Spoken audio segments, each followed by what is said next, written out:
آج ہمارے ملکوں میں 1.5 اینٹ کی مسجدیں بنا کر اور ایک دوسرے پر توپ کے ذریعے گولہ داغتے ہیں. کس کا؟ کفر کے فتوے کا. فلاں کافر فلاں کافر کا. تو مسلمان کون ہے پھر؟ سبھی کافر ہو گئے.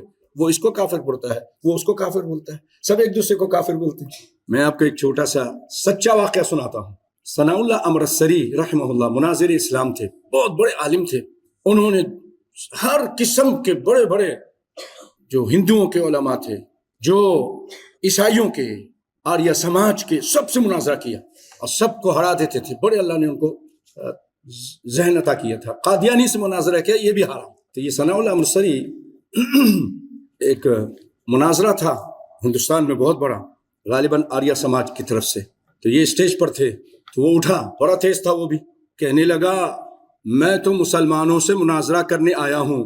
تو یہ تو مسلمان نہیں ہے, اسی کے اس کے بھائی ہیں, یہ تو ان کے نظر میں کافر ہے. میں کافر سے مناظرہ نہیں کرنے آیا ہوں, میں تو مسلمانوں سے مناظرہ کرنا چاہتا ہوں. اچانک اس نے حملہ کر دیا.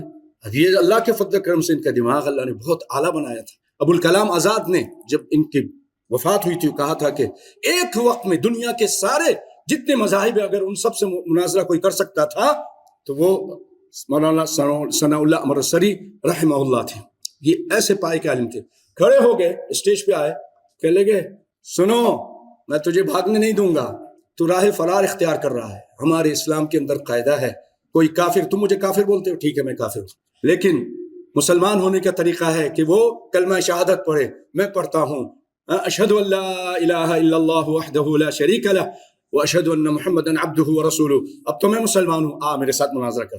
اس کو لاجواب کر دیا. کچھ سمجھے بھائیو؟